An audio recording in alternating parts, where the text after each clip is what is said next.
সুন্নিরা এক হয়ে গেলে আপনারা যদি সবাই একসাথে দাঁড়ায় যান, এমন কোনো ক্ষমতা নাই আপনাদের পিছু হটাবে।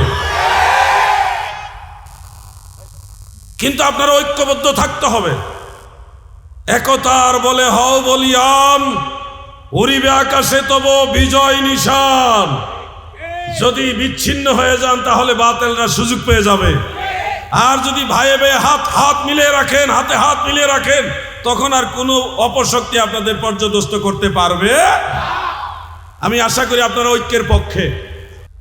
আপনাদেরকে আত্মরক্ষার চিন্তা করতে হবে। এখন আমি এগুলি কোনো রাজনৈতিক ইস্যু নিয়ে বলছি না।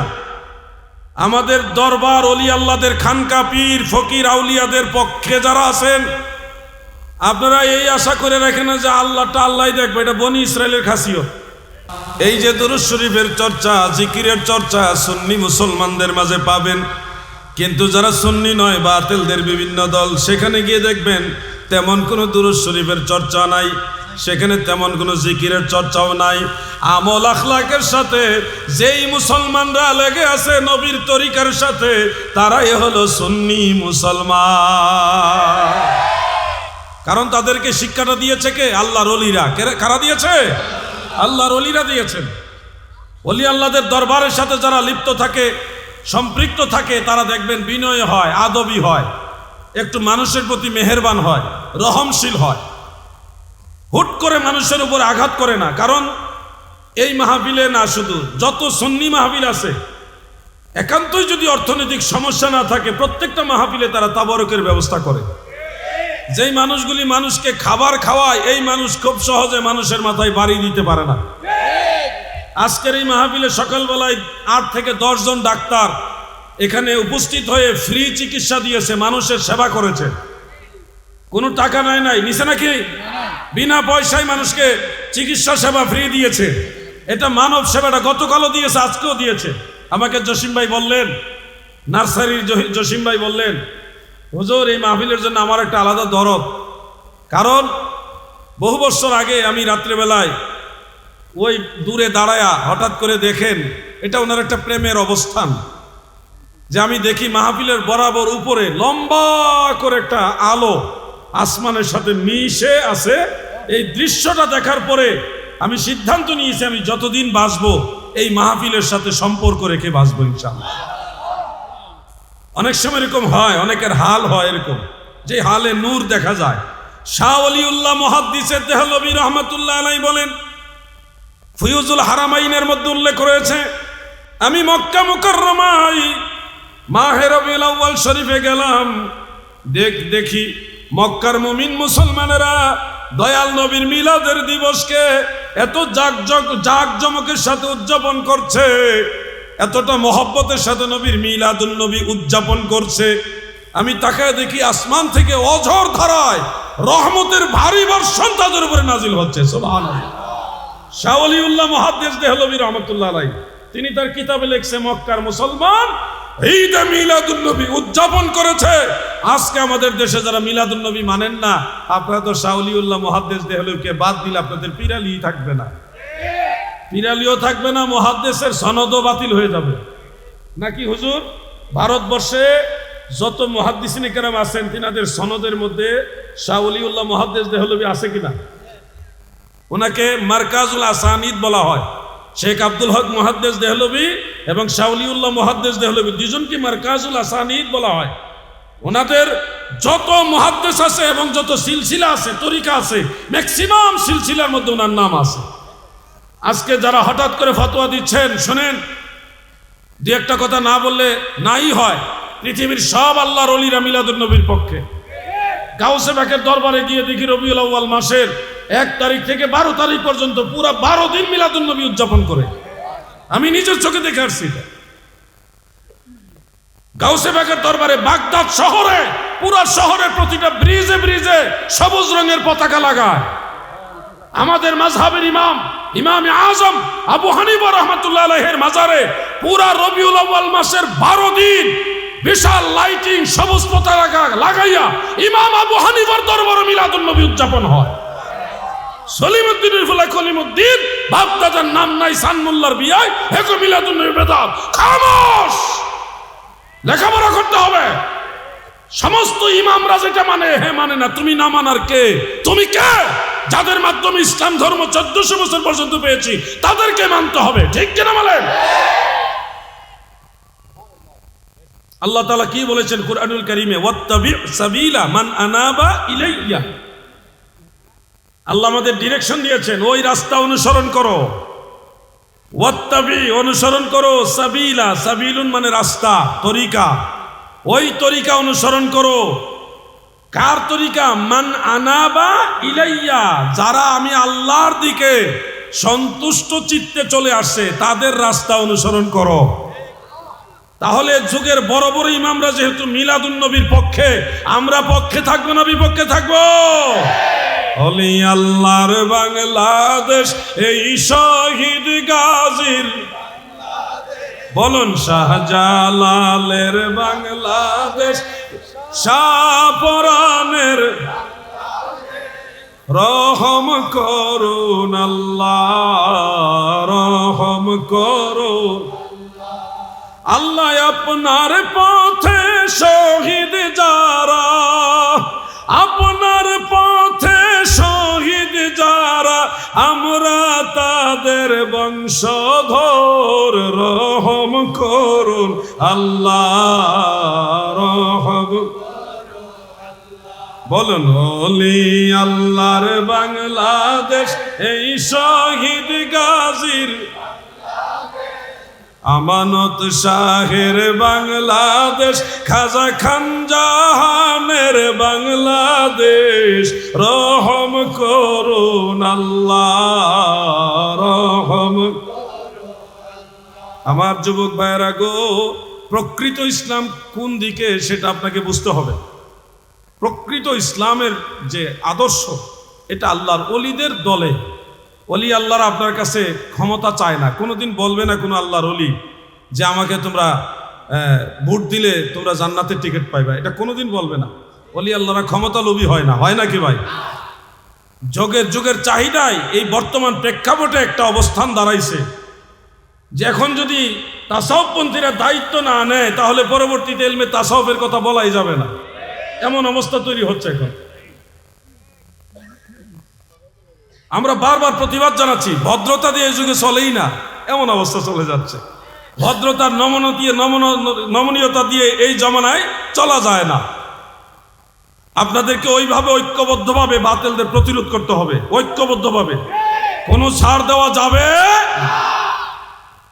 আহলুস সুন্নাহ ওয়াল জামাতের যারা দায়িত্বশীল নেতৃবৃন্দ তিনাদেরকে ফলো করবেন, তিনারা কি দিক নির্দেশনা দেয় সেটা ফলো করবেন, এবং কোনো ধরনের দলাদলি ছাড়া সবাই এক কাতারে দাঁড়ায় যাবেন। বললেন না যে আমার পীর সাহেব কইছে না তাই যাব না, না, সব পীর এখন এক। এখন যেই পীর কইবে আমি এক না, এটা ভেজাল পীর, ঠিক আছে না ভাই? আমরা সব পীর মাশায়েখরা এখন এক, ঠিক কিনা বলেন? আরো জবান খুলে বলেন ঠিক কিনা? এখন আর দুই বলার কোনো চান্স নাই। আপনারা খুশি হবেন, আগামী নির্বাচনে আহলুস সুন্নাহ ওয়াল জামাত, সুন্নি জামাত ময়দানে নামতেছে। কারণ এখন দায়িত্ব না নিলে অবস্থা খারাপ। 1990 সাল যা শুরু করছে, 90 সাল যা শুরু করছে, 90 সাল মানে সাল না, যারা বুঝার বুঝে নেন, এরা যা শুরু করেছে, এখন আপনারা দায়িত্ব না নিলে অবস্থা বেগতিক হয়ে যাবে। দেশে কোনো মাজার রাখবে না, তারা সব মাজার ভেঙে ফেলবে। আচ্ছা, আপনারা যারা আছেন আল্লাহর ওলিদের কি সামান্য কৃতজ্ঞতা তাদের প্রতি আপনাদের আছে না নাই? আল্লাহর ওলিদের দরবারে যদি অ্যাটাক হয়, মাইজ ভান্ডারে যদি অ্যাটাক হয়, ঘরে বসে থাকবেন?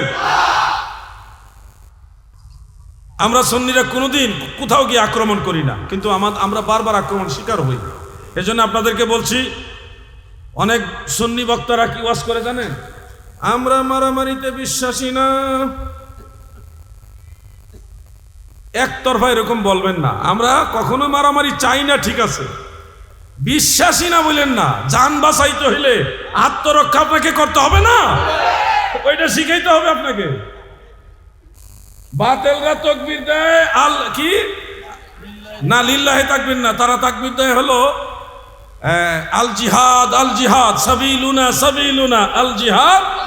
জিহাদের নামে তারা জঙ্গিবাদ শিক্ষা দিতেছে। অরিজিনাল জিহাদ শিক্ষা দেয় না। অরিজিনাল জিহাদ তো হলো সুন্নিরা করতেছে। আত্মশুদ্ধি হলো বড় জিহাদ। আপনাদেরকে আত্মরক্ষার চিন্তা করতে হবে এখন। আমি এগুলি কোনো রাজনৈতিক ইস্যু নিয়ে বলছি না। আমাদের দরবার অলি আল্লাহদের খানকা পীর ফকির আউলিয়াদের পক্ষে যারা আছেন, আপনারা এই আশা করে রাখেন না যে আল্লাহটা আল্লাহ দেখবে। এটা বনি ইসরায়েলের খাসিয়ত।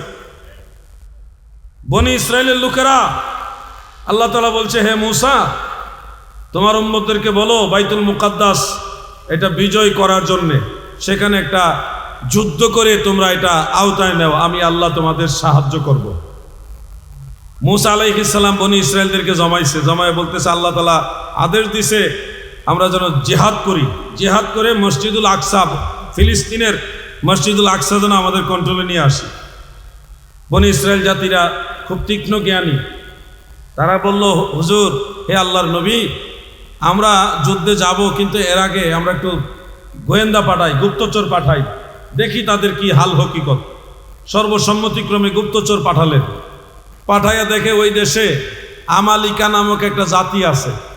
ওই জাতি, ওই মানুষগুলি এত বড় সাইজের, যাদের হাঁটুর কাছে পড়ে থাকে বনি ইসরায়েলরা।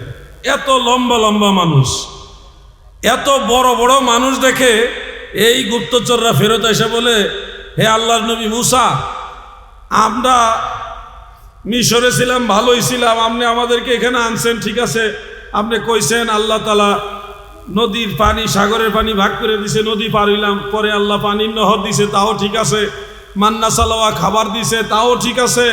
এখন যেই জাতির সাথে যুদ্ধ করতে আল্লাহ তাআলা বলছে এরা এই এত বড়, তাদের পায়ের হাঁটুর সমান, আমরা এদের সাথে যুদ্ধ করা আমাদের দ্বারা সম্ভব না, আপনি আল্লাহকে বলেন আল্লাহ যেন তাদেরকে যুদ্ধ কইরা পরাস্ত করে আমরা ওখানে গিয়ে বসবাস করব।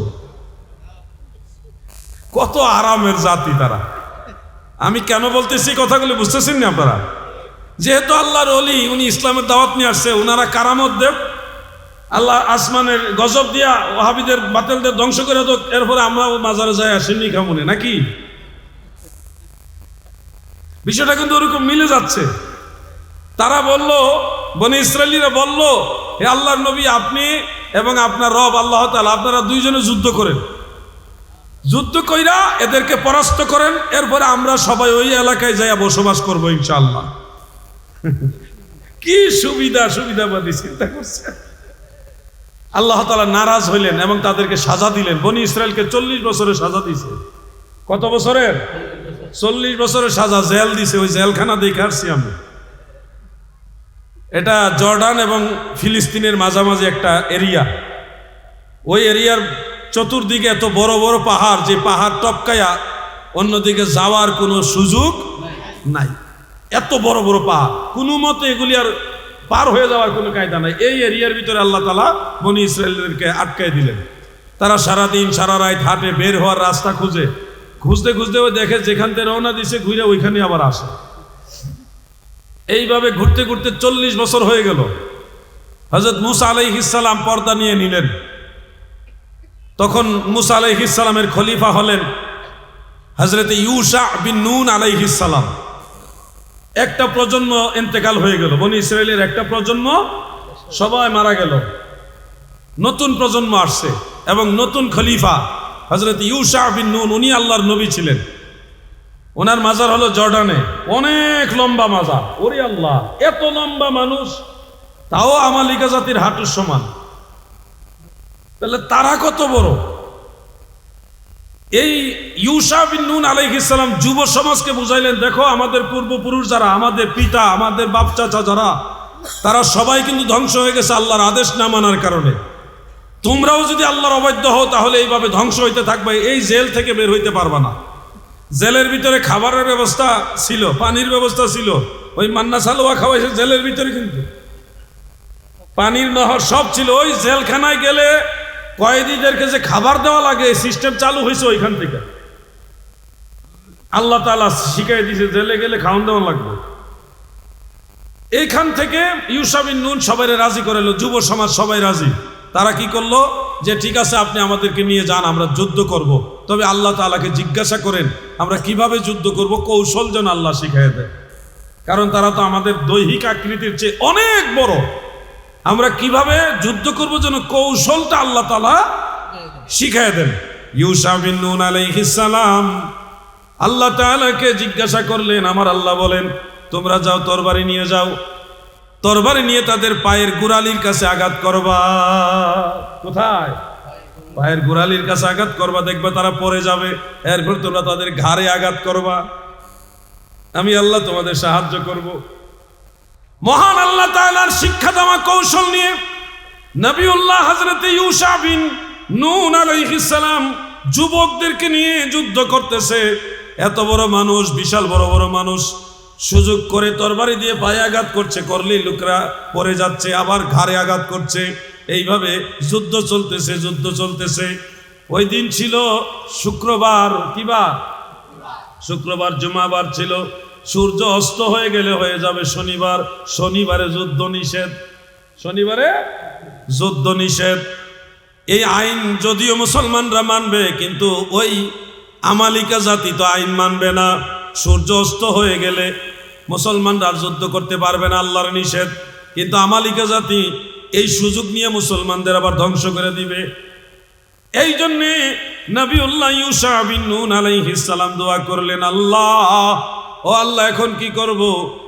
আল্লাহ তাআলা বলে তুমি দোয়া করো, সূর্যকে বলো তোমার জন্য দাঁড়াইতে। তখন ইউশা বিন নুন সূর্যকে লক্ষ্য করে বলেছিলেন, হে সূর্য, তুমি যার আদেশে চলো, আমি তার আদেশে এখানে আসছি। তুমি আল্লাহর দ্বীন কায়েমের জন্য এখানে থেমে থাকো, যতক্ষণ না আমি যুদ্ধে বিজয় না হই। দুইজন ব্যক্তির জন্য সূর্য স্থির হয়েছিল, নড়াচড়া করে নাই। দুইজন ব্যক্তির জন্য সূর্য স্থির হয়েছিল, নড়াচড়া করে নাই। একজন হলো নবিউল্লাহ হযরত ইউশা বিন নুন আলাইহিস সালাম, আরেকজন হলো মুহাম্মদুর রাসূলুল্লাহ সাল্লাল্লাহু আলাইহি ওয়াসাল্লাম। ওই সূর্য ওইখানে দাঁড়ায় আছে, কারণ ডুবে গেলে জুমাবার শেষ, শনিবার শুরু হয়ে যাবে, যুদ্ধ নিষিদ্ধ হবে। সূর্যকে কইছে খাড়া হয়ে থাকবি, লড়বি না, এক জায়গায় দাঁড়ায় থাকবে আল্লাহর আদেশে। দাঁড়ায় রয়েছে, যুদ্ধ করতে করতে যুদ্ধ শেষ। ইউশা বিন নুন সূর্যকে বলছে, হে আল্লাহর সৃষ্টি সূর্য, তুমি এবার অস্তমিত হও, আমাদের কাজ কমপ্লিট হয়েছে। এরপরে সূর্য অস্ত গিয়েছে। সুবহানাল্লাহ। আপনাদেরকে বলছি, আল্লাহর সাহায্য অবশ্যই আসবে। আল্লাহ অবশ্যই আমাদের সাহায্য করেন এবং করবেন, কিন্তু আপনাদের চেষ্টা চালিয়ে যেতে হবে। ঘরে বসে আল্লাহর ওলিদের পক্ষে কথা বললে হবে না, প্রয়োজনে ময়দানে নামতে হবে। কি হবে না বলেন? আল্লামা জৈনুল আবেদিন জুবায়ের সাহেব হুজুর যদি ডাক দেন, আল্লামা কাজী মাইনুদ্দিন আশরাফি হুজুর যদি ডাক দেন, সুন্নিয়তের স্বার্থে আমরা ময়দানে